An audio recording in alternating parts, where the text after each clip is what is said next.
सगीर साहब, जब ये बात अपनी तई दुरुस्त है इसराइली बमबारी कि जैसे कम से कम 66,000 से जायद लोग हलाक हो चुके हैं and we looking at over 170,000 who are badly injured, लामहदूद रिलीफ महसूस किया जाएगा वंस द बॉम्बिंग स्टॉप्स। लेकिन 20 नुकाती जो ये मंसूबा है, इसमें फ़लस्तीनी अवाम के लिए भी तकरीबन कुछ भी मुस्बत नहीं है। ये मंसूबा फ़लस्तीनियों को काफ़ी सिक्योरिटी की ज़मानतें या खुद मुख्तार हुकूमत का रास्ता फराम नहीं कर रहा। और अगर आप मुआहिदे को डिटेल में पढ़िए तो फ़लस्तीनियों के लिए कोई ज़मानतें भी नहीं हैं अपने तय। कोई एक भी ज़मानत, एक भी गारंटी इसमें नहीं दिख रही इसराइलियों को जो दी गई हैं। So there is every indication that if at any point Israel does decide कि यार एक बार फिर वापस हमें खतरा है और हमें बमबारी शुरू करनी है, it will do so. How concerning is that for us? अभी तो हकीकत ये है कि कोशिश ज़रूर करनी चाहिए कि जो गारंटीज़ हैं वो यकतरफ़ा ना हो और जो एडमिनिस्ट्रेशन आए वो मामलात को गैर जानिबदाराना तरीके से लेकर चले। लेकिन पाकिस्तान जो कि वहाँ बराह रास्त कोई पार्टिसिपेंट नहीं है, हमारी तो जो तरजीह होनी चाहिए वो यही है कि ये नस्ल कुशी बंद हो, ये कत्लेआम बंद हो और वहाँ के रहने वालों को कुछ रिलीफ मिले। अगर उसके लिए एक बहुत ही महदूद एग्रीमेंट भी करना पड़ता है जिसमें 22 नुकात ना हो, 4 हों, तो वो शायद बेहतर होगा। लेकिन तरजीह जो है वो नस्ल कुशी को रोकना है, बेशक। इसराइल को हाथ रोकने का एंड सर, पहली तरजीह है। अब हमास का फैसला है, एट व्हाट कॉस्ट रोकना है। हमास से अब अगले चंद दिन ही दिए गए हैं, लेकिन जब अमरीकी सदर ये कहते हैं कि पाकिस्तान हमारे साथ शुरू से था, सिंस द बिगिनिंग, जिस तरह प्रेसिडेंट ट्रंप ने ये दावा किया, तो हम एज ऑफ राइट नाउ, जब आप खुद कह रहे हैं कि मॉडिफिकेशंस नागुज़ीर हैं, संजीदा लेने के लिए मॉडिफाई करना होगा, हम यूएसए को मुबारकबादें क्यों दे रहे हैं जिस मंसूबे में हमारी तजावीज़ शामिल नहीं हुई बकौल इसाक डार साहब? उसकी मुबारकबादें हम क्यों दे रहे हैं?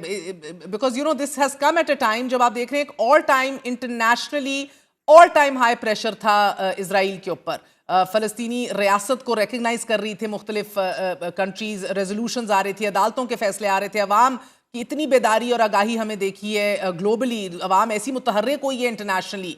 तो जब हम कंग्रेचुलेट कर रहे हैं, is it done a bit prematurely? कि वज़ीर-ए-आज़म ने इसकी तौसीक़ की है और मैंने इसी वजह से की है कि इसमें 2-3 बहुत मुस्बत चीज़ें हैं जो आज तक फ़लस्तीनियों को नहीं मिली। मैंने इसका ज़िक्र किया राइट टू रिटर्न, जिसके लिए 77 साल से वो ये जंग लड़ रहे हैं इसराइल के खिलाफ। तो उन्हें राइट टू रिटर्न होना चाहिए। राइट टू रिटर्न का लफ्ज़ जो है बराह रास्त पहली दफ़ा आया। दूसरा ये है कि फिर कहूँगा कि इसराइल गाज़ा के ऊपर ना ही हमला करेगा, ना उसको एनेक्स करेगा। ये भी बहुत अहम चीज़ है।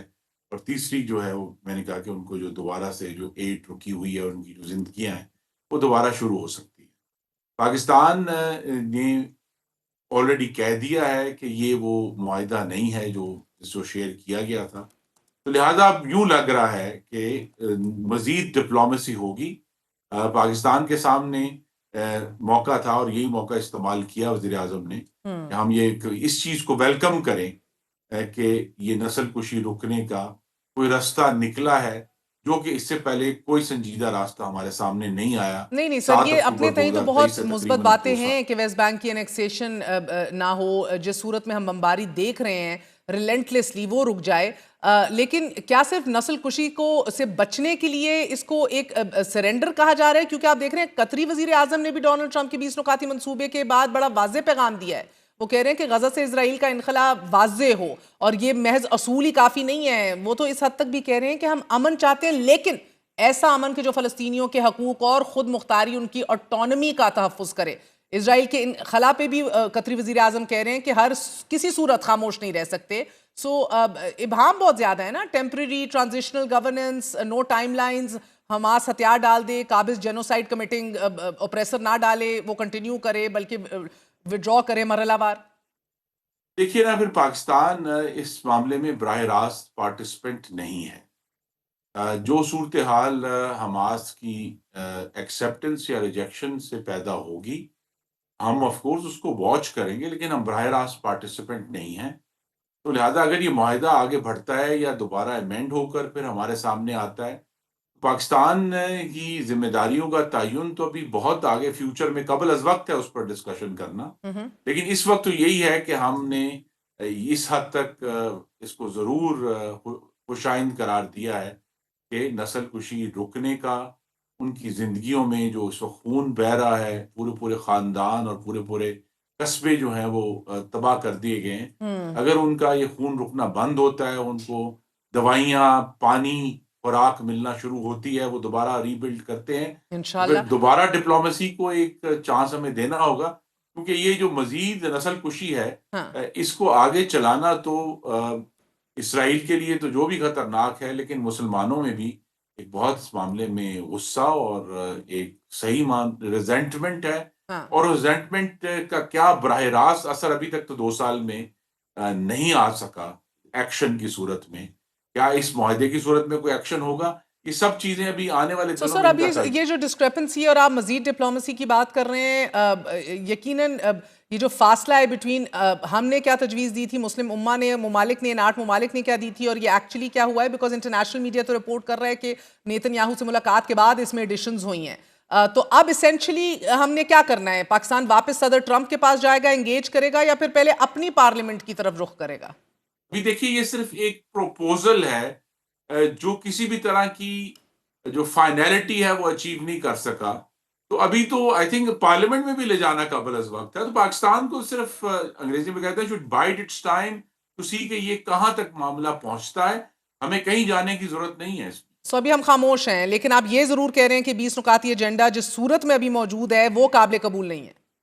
نہیں، میں ابھی تو قبولیت کا وقت بھی نہیں آیا جب تک حماس اس کے اوپر جو ہے کوئی سینس نہیں دیتی. ہمارے لیے صرف یہی خوش آئند ہے کہ بالآخر 2 سال کی ایک بہت ہی بھیانک اور دل دہلا دینے والی نسل کشی کے بعد اس کو روکنے کا کوئی پہلا سنجیدہ راستہ ہمیں اور نظر آیا. یقیناً اب حماس کا انتظار ہے سر، کیونکہ ڈبل گیمنگ تو اسرائیلی وزیراعظم نیتن یاہو کی طرف سے جاری ہے، وہ تو یہ آن ریکارڈ کہہ چکے ہیں کہ فلسطینی ریاست تو قابل قبول نہیں ہے، مگر آن دا ادر ہینڈ حماس جو دوحہ کی طرف سے یہ کہا جا رہا ہے کہ بڑا ذمہ داری سے ایگزامن کر رہے ہیں اس پروپوزل کو، یٹ کوئی آفیشیل رپلائی ابھی تک نہیں آیا. صدر ٹرمپ بارہا یہ بڑا واضح کر چکے ہیں کہ 3 سے 4 دنوں کے اندر ایک مثبت جواب نہ آیا تو پے ان ہیل، یعنی کہ then they will be left at the mercy of Israel، اور وہ تو ہم 2 سال سے دیکھ رہے ہیں کیا ہو رہا ہے سر. سو essentially یا تو یہ پلان ایکسیپٹ کیا جائے گا جس طرح صدر ٹرمپ کہہ رہے ہیں، it's an ultimatum, it seems there is no room for a discussion here. جی، ٹرمپ کے الٹیمیٹم بھی ہم نے دیکھے ہیں، ٹیرفز کے معاملے میں بعض ملکوں پر لگا دیے، بعض پہ 15 الٹیمیٹم دے کے ابھی تک لگانے کی ہمت نہیں کر سکے. تو لہذا یہ تو جو صدر ٹرمپ کے دور میں سفارتکاری ہے، یہ تو روزانہ کی بنیاد پہ جسے کہتے ہیں نا ٹائٹ روپ واک ہے، جس پہ آپ نے ہر روز چلنا ہے اور دیکھنا ہے کہ وہاں سے کیا ہو رہا ہے. لیکن جس طرح میں نے کہا پاکستان تو چاہے گا کہ یہ نسل کشی رکے، ہم چاہتے ہیں کہ ہمارے فلسطینی بھائی اور بہنوں کی زندگیاں محفوظ ہوں، لیکن بہرحال فیصلہ تو حماس نے کرنا ہے اور ہم ان کے فیصلے کا انتظار کریں گے. ایسا ہی ہے سر. اور مجھے بتائیے گا کہ کیا کوئی امکانات ہیں کہ پاکستان اسرائیل کو ریکگنائز کرے گا as per the Abraham accords at any point? جی، اس وقت تو بالکل یہ صفر ہیں. صفر یہ اس امکانات ہیں. معاہدے کی کو خوشائند قرار دینے میں کہیں بھی کسی بھی طرح اسرائیل کی ریکگنیشن شامل نہیں. ٹھیک ہے.